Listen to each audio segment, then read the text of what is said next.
The following tape is going to be a short description of how single-frequency tone signaling is done in the modern age in post-Soviet telephone switches. I must preface this recording by saying most of these recordings were made over voice over IP. While these recordings and the single-frequency tone signaling is possible to be done over POTS or traditional analog phone lines, the routes that are available to me by AT&T often have false answer supervision, and it is very difficult to determine whether the call has supervised or not, which I will explain the relevance of later. In addition to this, the routes that are provided by AT&T have a very low audio fidelity, and a lot of the more important sounds to these switches in the Ukraine and Russia are simply not audible over AT&T. And that's why I'll be using these business class VoIP routes for these recordings. We originally found these switches searching in the Ukraine and Russia after myths of still existent crossbar and electromechanical switching. Around 2008 and 2010, there were still recordings being made of switches in Russia using MFing and dial pulsing. As well as that, in the Ukraine in 2016, a crossbar sounding switch was discovered in Sumy, Ukraine. However, it was quickly replaced by a digital switch. The first switch we discovered was also located in East Ukraine, alike Sumy. Immediately after calling the switch, we heard 2600 cheeps, which let us know that this call was at least 2600 controlled. After calling it for a while, we not only found that it was 2600 controlled, but it was also seizable. Later, when dialing the switch more, we discovered that it sent dial pulses out to tributaries and used SF signaling. In the Ukraine, numbers are prefixed with a zone code as well as a 5-digit phone number. With this particular switch, the 5-digit phone number is broken into two parts. The first 2 digits indicate the tributary, and the last 3 digits indicate the subscriber. For this reason, most tributaries will only receive 3 digits dial pulsed out, while there is one tributary that has 2 prefixes and requires the full 5-digit number to be dial pulsed out.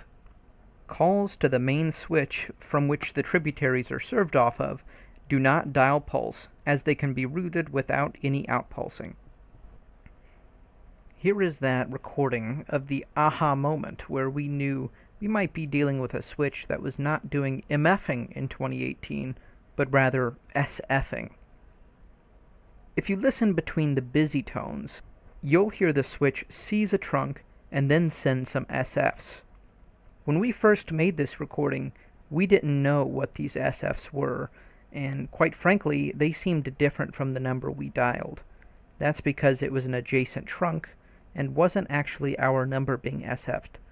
The number is actually 72111, which is one of those numbers on that tributary that requires the full 5 digits. 72 is one of the 2 prefixes on that tributary. Without any more deliberation, here's that clip real quick.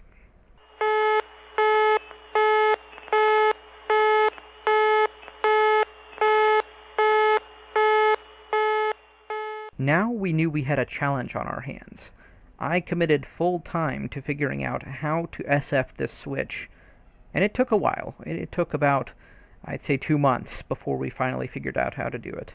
It was trial and error. However, the one solution we discovered was that this switch needs you to not supervise the whole call if you're going to SF it. If the call does happen to soup, if you flash 2600 for too long or you do something to make it soup, the switch will accept your SFs and it will acknowledge each SF digit with its click on the trunk, but it will hang up on you immediately once it goes to process the call. It's just kind of a screw you by the switch. It knows something sketchy is going on, or some sort of logic is going on that's causing it to hang up on the call. I don't know if this behavior is typical. However, we do know that in the 1990s, the UKR Telecom Company, the telecom authority in the Ukraine, did a full-scale effort to computerize all their old ATSK crossbars, the Soviet model crossbar switches. They developed a custom computer solution to automate billing and other processes in the crossbar offices. This may be something that is specific to that system, or it may be a common behavior.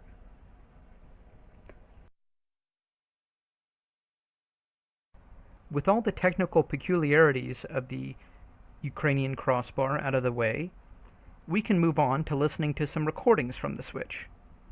As you'll hear, the call will start with the VoIP provider cutting through to the trunks to the switches. There will be no dial tone or ringback, or at least American ringback for that matter. The following recording is a call to a subscriber on a tributary that only requires 3 digits dial pulsed.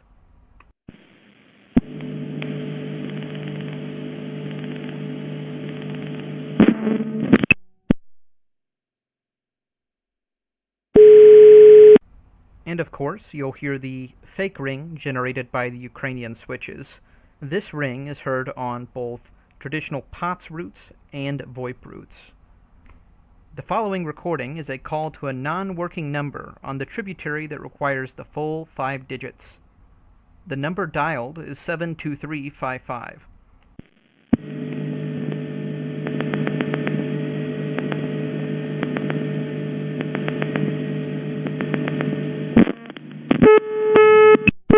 As we'll find out, with both the Russian and Ukrainian switch, a common theme is that double cheap.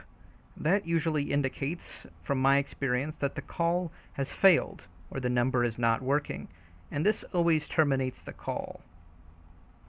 The next call is to a ringing number on the tributary that requires the full 5 digits. The number is 72149.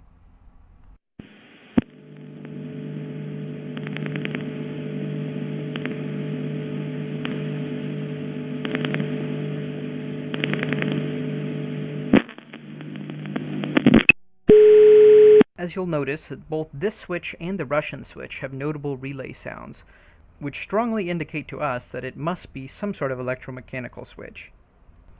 The following call is a non-tributary call, rather a call to the main switch that does not require dial outpulsing.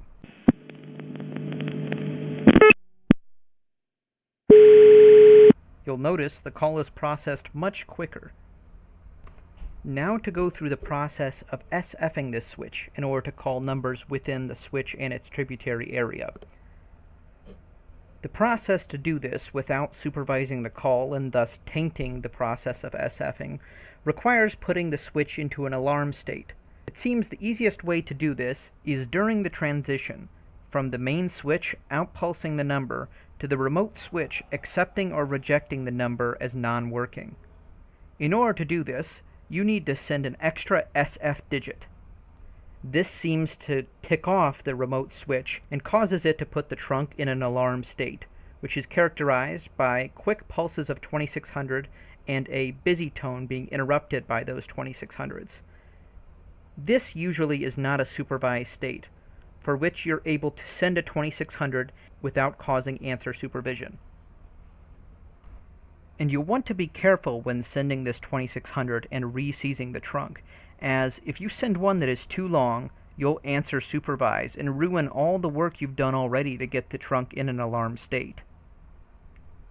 The following recording will be of me performing this act and dialing a number within the main switch area. You'll notice I'll start the call by having dialed a non-working number in a tributary that requires 3 digits. The number dialed is 76666. The switch will dial 666, and then I will quickly send an extra digit, a 9 specifically. Then the remote switch will get confused and go into the alarm state on the trunk. Then I re-seize the trunk and send my number, 97589, which is on the main switch and does not require outpulsing once again. The call will quickly process and deliver me to the fax machine that I dialed.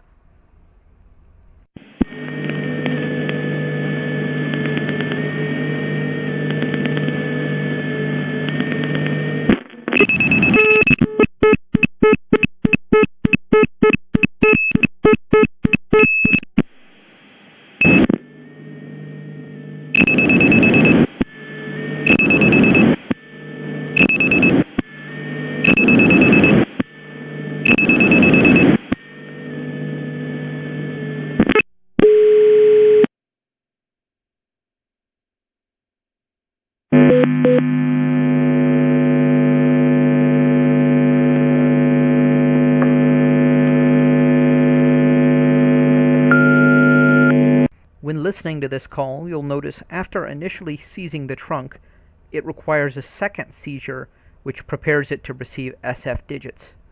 I don't know why this happens, but I know that it will not accept SF digits after being seized the first time.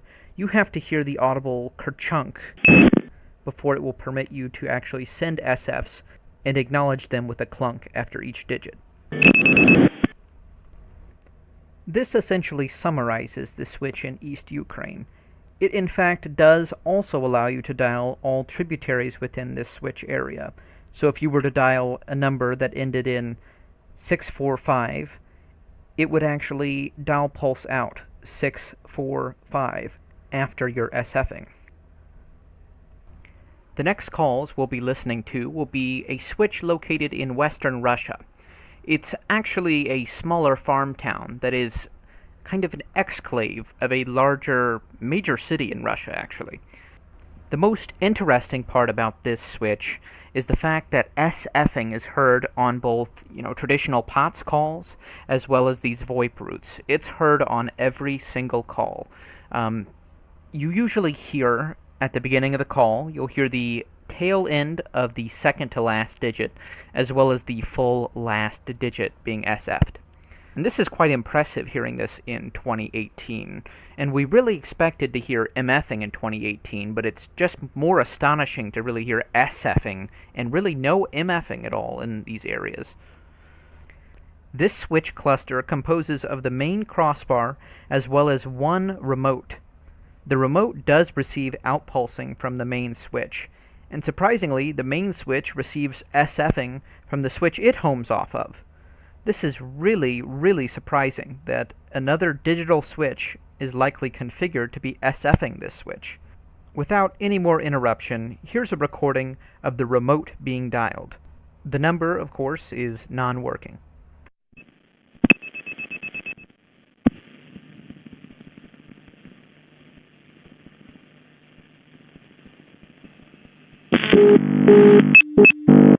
You'll notice on these recordings the dial pulsing is much harder to hear. It's not pronounced at all, and it does require quite the trained or adept ear to hear. In fact, oftentimes any digits after the first dial pulse are really not heard. They're just muddled with the noise. You hear a lot of dial pulsing noise on these trunks, and you really can't tell one from another after the first one. The following recording will be to the remote as well. However, this number will be a working number.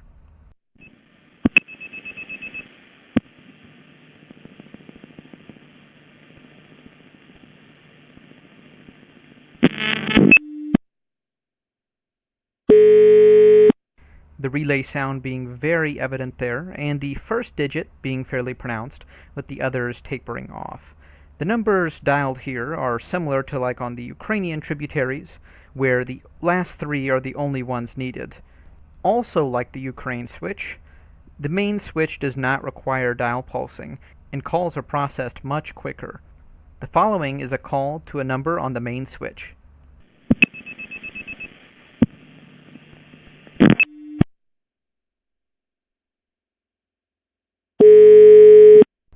As with both of these recordings, the fake ring phenomena is also present, as it seems the switches connected to this crossbar are overlaying ring over the normal analog ring that is present.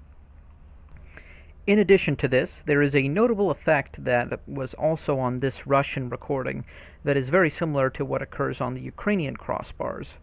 There seems to be an effect where before outpulsing begins, or if you're calling a number within the main switch, there's this weird grumbling processing sound. It's much more evident on one of the Ukrainian recordings, and I'll play it here in a second. It reminds me very much of an effect that is heard on the NX1 recordings on the internet. It's this processing sound that it's kind of like a cranking or rumbling sound. Here's that portion from the Ukrainian switch again. It's like that crackling sound, and it always happens before outpulsing or when the call's just being connected on the main switch normally. Now we're going to move on to SFing this Russian crossbar. There is an interesting phenomena that occurs on this switch. Rather, when you seize the switch, it acknowledges you by sending a 2650 Hz tone rather than a 2600 Hz tone. I don't know if this is a particular effect that is specific to either the remote or the main switch, or a certain feature, or if this is just a failing piece of equipment somewhere. But it does occur on quite a few of the calls to this switch. As well as that, this switch also requires that double seizure thing on the Ukrainian switch as well, where it will not accept SFs until you hear the kerchunk that lets you know it's ready to accept digits.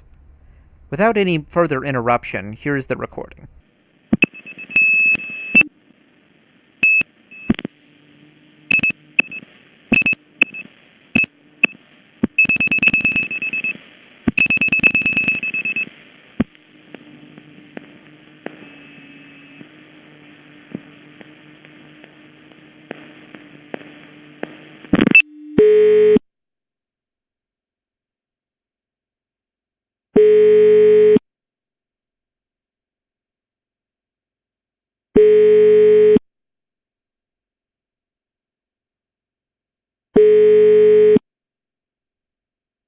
Да? Алло. Well, that's all I have. SFing is still alive in 2018, and you can thank the Russians for it. If they're not hacking our election, they're clearly providing us with something to freak. And that's a public service to me. I surely hope you enjoyed this tape, and there'll be more to come as we discover more information about these ancient switches behind the Iron Curtain.